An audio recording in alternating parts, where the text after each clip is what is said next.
গায়েবী সাহায্য পেতে মাত্র 2 রাত একটি আমল করুন। অনেক সময় আমরা কঠিন বিপদে পড়ে যাই, একেবারে অসহায় অবস্থায় পড়ে থাকি, অনেকে ডিপ্রেশনে পড়ে যায়, কি করবে কিছুই বুঝতে পারে না। হতাশ হওয়া যাবে না। Never lose hope, never give up. মুমিন কখনো হতাশ হয় না, মুমিন কখনো আশা হারায় না। নিরাশ হয় কাফেররা, মুমিন কখনো হতাশ হয়ে যায় না। মুমিন সব সময় আল্লাহর উপরে ভরসা রাখে। বিপদে পড়লে আল্লাহ তাআলা আমাদেরকে ফর্মুলা দিয়েছেন, টিপস দিয়েছেন। বিপদে পড়লে আমরা কি করব। আমি একটি আমলের কথা বলবো, তবে আল্লাহ তাআলা আগে কি বলছেন সেটা আগে শুনেন।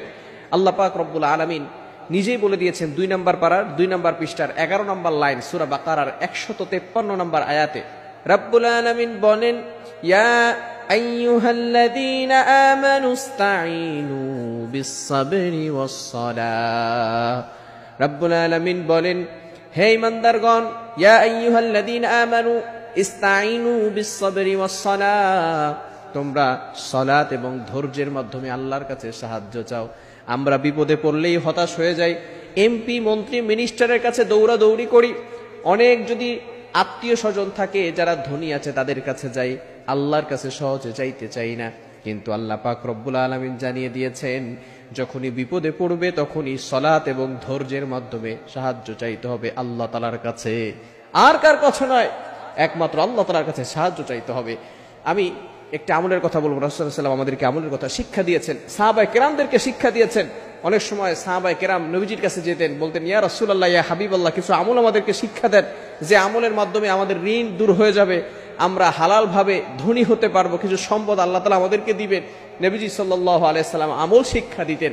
আমি যে আমলটির কথা বলবো সেটা হচ্ছে, আল্লাহুম্মা ইন্নী আসআলুকাল হুদা ওয়াত তুকা ওয়াল আফাফা ওয়াল গিনা। রাসূল সাল্লাল্লাহু আলাইহি ওয়াসাল্লাম আমাদেরকে ছোট্ট একটি দোয়া শিক্ষা দিয়েছেন। যদি এভাবে আপনি দোয়া করতে পারেন, আল্লাহ পাক রব্বুল আলামিন আপনাকে সকল বিপদ আপদ থেকে গায়েবী ভাবে সাহায্য করবেন। বিশেষ করে 2 রাত বলতে আপনি তাহাজ্জুদের সময় সালাতে দাঁড়াবেন, নামাজ পড়বেন। বিশেষ করে জুমার রাতে, যেই রাত হওয়ার পরের দিন জুমা হয়, এটাকে বলা হয় জুমার রাত, অর্থাৎ বৃহস্পতিবার রাতের বেলা, পরের দিন শুক্রবার, এই শুক্রবারের আগের রাতটাকেই বলা হয় জুমার রাত। এই রাতে আপনি 2 রাকাত নামাজ পড়বেন, কারণ এই রাতে খুবই গুরুত্বপূর্ণ একটি রাত, জুমার রাত। এই রাতে আল্লাহ তাআলা অসংখ্য অগণিত মানুষের গুনাহ খাতাগুলো ক্ষমা করে দিয়ে থাকেন। আর তাহাজ্জুদের সময় আল্লাহ তাআলা প্রথম আসমানে আসেন। Can you imagine that? আপনি কল্পনা করতে পারছেন? আল্লাহ তাআলা প্রথম আসমানে এসে বান্দাদেরকে ডাকতে থাকেন আর বলতে থাকেন, বান্দা কার কি লাগবে আমি আল্লাহর কাছে চাও, আমি আল্লাহ তাআলা তোমাদেরকে সব ব্যবস্থা করে দিব। আল্লাহ তাআলা নিজে বলতে থাকেন। এই সময়টা আপনি তাহাজ্জুদের সালাতে দাঁড়িয়ে যাবেন, 2 রাকাত নামাজ পড়বেন, অথবা 4 রাকাত নামাজ পড়তে পারেন, কোনো সমস্যা নাই। 4 রাকাত নামাজ পড়ে এরপরে আপনি লা হাওলা ওয়ালা কুওয়াতা ইল্লা বিল্লাহিল আলিয়্যিল আযীম পড়বেন।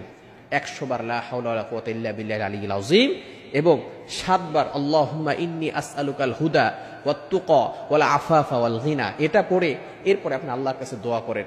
আল্লাহর কাছে বলেন, আল্লাহ, আমার অভাবে পড়ে আছি, আমার সম্পদ নাই, বিপদে পড়ে গেছি, আয় আল্লাহ বিপদ থেকে উদ্ধার করো, সম্পদের ব্যবস্থা করো, আয় আল্লাহ সঠিক পথে, হেদায়েতের পথে আমাকে পরিচালনা করো। এভাবে যদি আপনি দোয়া করতে পারেন, মাত্র 2 জুমার রাতে আপনি যদি আমলটা করতে পারেন, আল্লাহ তাআলার তরফ থেকে আপনার প্রতি সাহায্য আসবে। গায়েবী ভাবে আল্লাহ তাআলা আপনাকে সাহায্যের ব্যবস্থা করবেন। মনে রাখবেন, দুনিয়ার মানুষ দিলে শেষ হয়ে যায়, কিন্তু আল্লাহ তাআলা দিলে কখনো শেষ হয় না। আল্লাহ তাআলা দিলে আল্লাহ তাআলার ভান্ডারে কম নেই। আল্লাহ তাআলা যাকে দেন তাকে এমন ভাবে দেন, সেই বান্দা এমন ভাবে সম্পদের মালিক হবে যে দুনিয়ার কেউ তাকে ক্ষতিগ্রস্ত করতে পারবে না। আল্লাহ তাআলা আমাদের সকলকে এই আমলটি করার তৌফিক দান করেন।